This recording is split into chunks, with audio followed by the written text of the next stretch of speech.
ایک شخص کسان تھا، اور کسان کا مقصد ہے کہ زمینوں میں کسی بھی فصل کی بوائی کرنا، اور پھر اس فصل سے جب وہ تیار ہو جائے تو اس کو تیار کر کے پھر شہر لے کے جانا، بیچنا، اور اس سے جو نفع حاصل ہو اس سے اپنا گزر بسر کرنا۔ تو اس شخص نے گندم کی فصل کو بویا، اور بڑی محنت سے بویا، اور بڑی ہی اچھی فصل آئی، اور فصل کا رزلٹ بہت بہترین آیا۔ جب عین وقت وہ فصل تیار ہو گئی تو چڑیاں ہوتی ہیں، چڑیاں، آپ نے دیکھ، جو گاؤں کے لوگ رہنے والے ہیں وہ اس بات کو سمجھ سکتے ہیں کہ چڑیاں جو تھی، چڑیاں وہ جب گندم کی فصل تیار ہو جاتی ہے تو اس پہ آ کے بیٹھ کے دانے کو کھانا شروع کر دیتی ہیں، اور جھنڈ کے جھنڈ آتے ہیں۔ ایسا نہیں کہ ایک دو آئیں، جھنڈ کے جھنڈ آتے ہیں۔ تو اس نے دیکھا کہ جھنڈ کے جھنڈ چڑیوں کے آ رہے ہیں اور اس فصل کو کھا رہے ہیں۔ اس نے کہا اگر ایسا ہی رہا تو میری تو آدھی سے زیادہ فصل تو ہی کھا جائیں گے، میرا نفع بہت کم ہو جائے گا۔ اس نے کہا ایسا کرتا ہوں کہ ایک غلیل لیتا ہوں اور اپنے کھیتوں کے پاس بیٹھ جاتا ہوں، اور جہاں چڑیاں آ کے بیٹھیں دور سے ایک پتھر گلے میں ڈال کے ماروں گا، اڑ جایا کریں گی۔ تو ہفتہ 10 دن کی بات ہے، اس کے بعد فصل تیار ہو جائے گی اور میں کاٹ دوں گا، پھر یوں نہ چڑیاں کھائیں گی اور میری فصل مجھے مکمل مل جائے گی اور نفع مکمل پورا حاصل ہوگا۔ چنانچہ اس نے ایسا ہی کیا، پتھر لے کر مارتا رہا، چڑیاں اڑاتا رہا کافی دن۔ ایک دن سے پتھر اٹھاتے اٹھاتے دیکھا کہ پتھر کم ہو گئے ہیں، مطلب پتھر تو بہت آگے دور ہیں، جہاں سے اٹھا مار کم ہو گئے، وہاں کچھ چمکدار گول گول چیزیں اس کو نظر آئیں۔ اس نے کہا چل یار پتھر نہ سی یہی تھی، انہی کو ڈال کے مارنا شروع کر دیے۔ چنانچہ فصل اس کی تیار ہو گئی، اور وہ جو گول خوبصورت چیز تھی، چمکدار سی، موتی کی طرح کیسا کوئی چیز تھی، وہ اس نے کہا ایک بچ گئی، باقی سب اڑا دی۔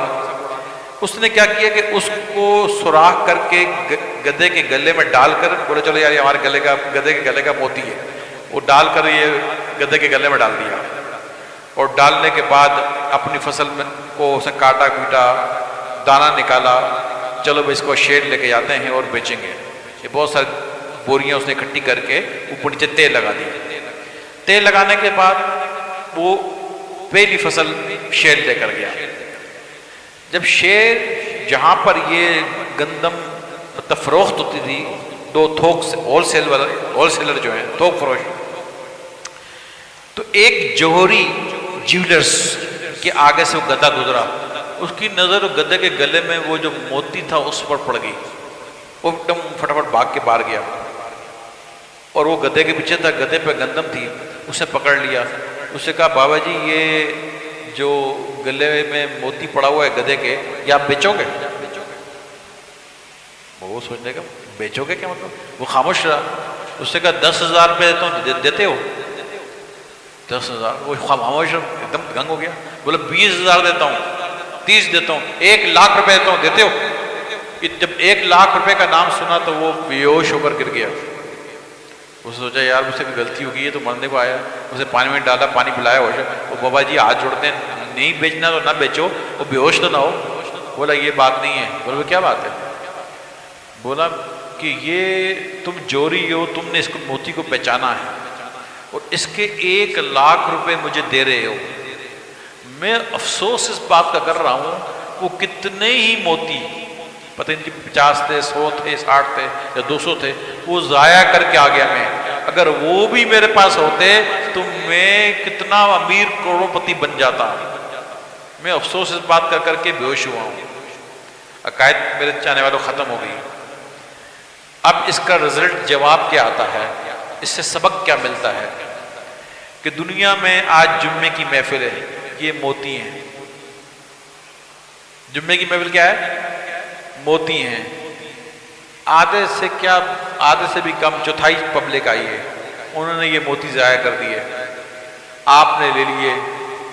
کسی نے کوئی نماز چھوڑ دی، نماز موتی ہے، کوئی تراویح چھوڑ رہا ہے، کوئی روزہ چھوڑ رہا ہے، کوئی اللہ کا ذکر چھوڑ رہا ہے، کوئی داڑھی نہیں رکھتا، جتنے بھی یہ اعمال صالحہ جو علماء اور اولیاء اعظام بیان فرماتے ہیں، علماء کرام اولیاء اعظام بیان فرماتے رہتے ہیں، یہ سارے کے سارے بہت ہی اعلیٰ قسم کے موتی ہیں، جن کو غلیلوں میں رکھ رکھ کے ہم ضائع یعنی کہ نہ کر کر کے ضائع کر رہے ہیں، اور کچھ عمل کر کے حاصل بھی کر رہے ہیں اور کچھ کو ضائع بھی کر رہے ہیں۔ سب کو حاصل نہیں کر رہے، زیادہ ضائع کر رہے ہیں، کچھ جیب میں یعنی کچھ عمل کر کے ہم ان کو محفوظ کر رہے ہیں، یعنی حاصل کر رہے ہیں، پا رہے ہیں۔ کل قیامت کے دن جو موتی ہم نے حاصل کر لیے نیک اعمال کے، اللہ کی بارگاہ میں بندہ کل خریدار خود خدا ہوگا اور بندے سے کہے گا کہ بندے یہ تو جو موتی لایا ہے اعمال کے، تجھ پر اس پر اتنا اجر، اتنا انعام، اس پر اتنا انعام، اس پر اتنا انعام، یہ چیز لائے اس پہ اتنا انعام، اس پر اتنا رزلٹ، اس پہ تجھے یہ انعام۔ اس وقت بندہ افسوس کرے گا، اوفو کاش کہ وہ جو ہزاروں باتیں نیک صالح اعمال جس کا موقع مجھے کرنے کا ملا تھا اور میں کر سکتا تھا، لیکن میں نے جان بوجھ کے سستی کے عالم میں یا غفلت کے عالم میں یا بد اثرات بری صحبت کی وجہ سے ضائع کر دیے۔ کاش کہ وہ بھی آج میرے پاس میں حاصل کر کے لاتا تو مجھے یہاں پر کیا کچھ کتنا نواز آ جاتا۔ تو یہ ایک حقائق مکمل ہوگی۔ اس حقائق سے ہمیں یہ درس ملتا ہے کہ دنیا میں جو نیک عمل کرنے کا موقع ملے اس موتی کو ضائع نہ کرو اور اس کو حاصل کر لو، محفوظ کر لو۔ اس کا رزلٹ قیامت میں اللہ کے ہاں اس کا اجر و انعام تم تصور بھی نہیں کر سکتے، جیسے وہ شخص تصور نہیں کر سکتا تھا، کہتا ہے اس کو کیا پتہ ہے وہ کیا ہے۔ اس طرح لوگ کہتے ہیں ہاں کہتے ہیں، یقین نہیں کرتے، لیکن جب انعام ملے گا تو پھر اس وقت افسوس اس بات کا ہوگا کہ اب وہ موتی پا نہیں سکتے۔ انعام تو مل رہے ہیں، موتی نہیں ہیں، یعنی اعمال نہیں ہیں۔ اعمال اور ہوتے تو انعام ملتے، جتنے ہوں گے اس میں مل جائیں گے، باقی پہ تو نہیں ملیں گے، جو چیز نہیں لے کے جائیں گے نہیں ملیں گے۔